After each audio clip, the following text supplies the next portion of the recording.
नमस्कार, स्वागत है आपका सिटी पोस्ट लाइव में। मैं हूं मुस्कान। बिहार की राजनीति में विधानसभा चुनाव 2025 से पहले दल बदल का दौर जारी है। परबत्ता से जेडीयू विधायक डॉक्टर संजीव कुमार 3 अक्टूबर को राष्ट्रीय जनता दल में शामिल होंगे। मिलन समारोह गोगरी के भगवान उच्च विद्यालय परिसर में आयोजित होगा, जिसमें नेता प्रतिपक्ष तेजस्वी यादव भी मौजूद रहेंगे। डॉक्टर संजीव कुमार अपने हजारों समर्थकों के साथ आरजेडी की सदस्यता ग्रहण करेंगे। क्या होगा इसका असर? बातचीत के लिए हमारे साथ मौजूद हैं चीफ एडिटर श्रीकांत प्रत्युष।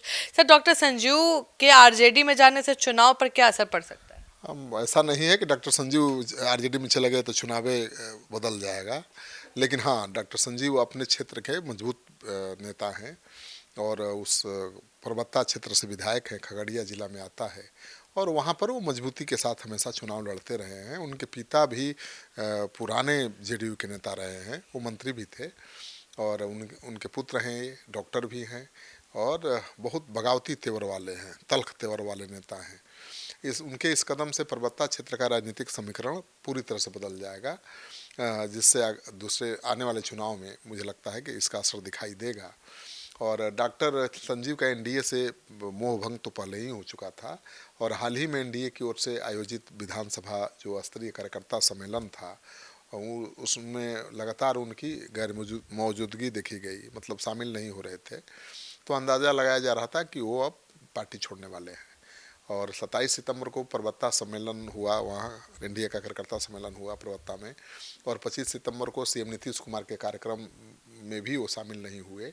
इस का मतलब साफ था कि अब संजीव जेडीयू के नहीं रहे। सर, डॉक्टर संजीव के तेवर तो पहले से बगावती थे। सरकार में रहते हुए कई बार उन्होंने आलोचना भी की थी। हाँ बिल्कुल, बगावती तेवर थे। डॉक्टर संजीव कुमार अपनी बेबाकी और मुद्दों पर दो टूक राय रखने के लिए ही जाने जाते हैं और सत्तारूढ़ गठबंधन का हिस्सा होते हुए भी उन्होंने कई बार किसानों के हक, जमीन विवाद और निर्माण परियोजनाओं में गड़बड़ी को लेकर सरकार की घेराबंदी की सवाल उठाया और सरकार को आलोचना भी की। और वे पूर्व मंत्री और 5 बार के विधायक रहे। डॉक्टर आर्यन सिंह के पुत्र हैं और उनकी पहचान जेडीयू के मजबूत स्तंभ के तौर पर थी, भूमिहार के नेता के रूप में उभर रहे थे।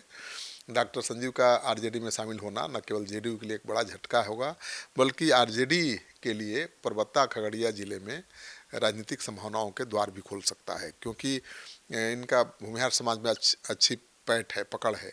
और अभी तो हाल ही में अपनी ताकत दिखाने के लिए उन्होंने एक भूमिहारों का सम्मेलन भी किया था पटना में। तो सर, डॉक्टर संजीव के आरजेडी में जाने से क्या ए टू जेड जो उनका समीकरण है वो दुरुस्त होगा? हाँ, तेजस्वी यादव ए टू जेड की पार्टी का नेता होने का दावा करते हैं और वो कह रहे हैं कि उनकी पार्टी केवल यादव मुसलमानों की पार्टी नहीं है, ये ए टू जेड की पार्टी है, मतलब हर जाति के लिए जगह है। तो लोग संकेत दे रहे हैं कि भाई अब देखिए, डॉक्टर संजीव चले गए अगर, वो भूमिहारों के प्रभावशाली विधायक हैं और वो चले गए अगर आरजेडी के साथ, तो आरजेडी को तो भूमिहार वोट बैंक मिलेगा। सर, अहम सवाल ये आ रहा है क्योंकि इन पे हॉर्स ट्रेडिंग का भी इल्ज़ाम लगा हुआ है और कहा जा रहा था कि जब विश्वास मत के समय ये गायब थे, पुलिस ने 2 दिन तक डिटेन किया, तब ये जाके मिले थे और इनके मन में कहीं ना कहीं उसको लेकर अभी भी कहा जाता है कि नाराजगी थी कि हम पे शक किया गया। देखिए, इनके खिलाफ केस भी है जी। जेडीयू के ही एक विधायक ने कोतवाली थाने में एक विधायक को किडनैप करने का केस इन पर किया था। वो विधायिका कौन थी? बीमा भारती, जो पूर्णिया अवधेश मंडल की पत्नी। जी। तो अपने खुखार हैं अवधेश मंडल, और उनकी पत्नी को किडनैप करने का केस किया था जेडीयू के विधायक शशांक शेखर या कुछ नाम है, मुझे याद नहीं आ रहा ठीक से। तो इन पर हॉर्स ट्रेडिंग का आरोप है, लेकिन इतने बड़े घर से हैं, इतने बड़े परिवार से हैं कि पैसे की कमी तो है नहीं।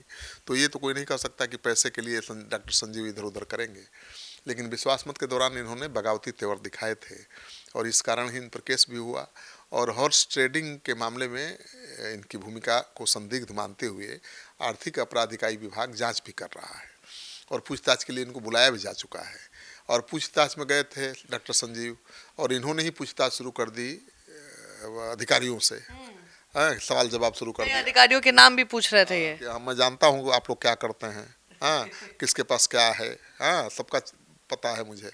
और उन्होंने ये भी कहा कि देखिए ना, पुलिस ने केस किया था, झूठा केस मेरे खिलाफ, तो हाई कोर्ट ने दे दिया ना नोटिस पुलिस को, हम किडनैपिंग करेंगे, हम डॉक्टर हैं कि किडनैपर हैं।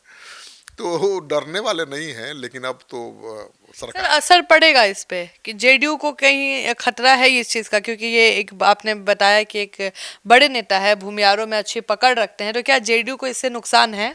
अब तो एक सीट का नुकसान तो साफ दिखाई दे रहा है। अब देखिए जेडीयू क्या काट। सर लेकिन कहा जा रहा था कि इनका टिकट भी कटने वाला था, तो क्या इसलिए जा रहे थे? बिल्कुल, टिकट तो इनका कटना ही था। अगर जेडीयू से टिकट इनको मिलता तो थोड़े आरजेडी में जाते, क्योंकि अब सरकार या नीतीश कुमार को इन पर भरोसा नहीं रहा, क्योंकि विश्वास मत के दौरान इन्होंने संकट काल में उनका साथ छोड़ दिया था। तो इनका टिकट कटना तय माना जा रहा था, और ऐसे में इन्होंने सेफ रास्ता चुना और आरजेडी के साथ चले गए। तो तेजस्वी यादव भी मौजूद रहेंगे जब ये शामिल होंगे, ऐसा कहा जा रहा है। तो एक बड़ा कार्यक्रम आयोजित किया गया है जहां हजारों लोग जुटेंगे, संजीव के समर्थक जुटेंगे। अब देखना ये है कि उनके आरजेडी में जाने से क्या भूमिहार वोट बैंक भी आरजेडी के साथ जाएगा, ये सर सब। क्योंकि ये स्वर्ण जाति कहीं ना कहीं प्रो एनडीए है सर, देखा जाता है। प्रो इंडिया है, लेकिन जहाँ पर भूमिहार कैंडिडेट होता है, नेता होता है, तो भूमिहार समाज उस क्षेत्र में अपने जाति के उम्मीदवार के साथ खड़ा भी हो जाता है। और ये अगर ऐसा नहीं होता तो तेजस्वी यादव थोड़े रखते उनको। तेजस्वी यादव ये मैसेज देने की कोशिश कर रहे हैं कि भाई अब उनकी पार्टी केवल यादव मुस्लिम की पार्टी नहीं है, हाँ, उनकी पार्टी में स्वर्ण समाज के लोगों के लिए भी जगह है। और डॉक्टर संजीव जैसे कद्दावर नेता का आरजेडी के साथ जाना, तेजस्वी के साथ जाना, तेजस्वी की ताकत तो देगा ही। अब देखिए क्या होता है, राजनीति में कुछ भी कहना मुश्किल है। अब इनकी काट में जेडीयू किसको वहाँ से चुनाव मैदान में उतारता है, इस पर सब कुछ निर्भर करें। तो आप सुन रहे थे पूरे डिबेट को, अब हमें भी कल का इंतजार है, देखते हैं क्या होता है।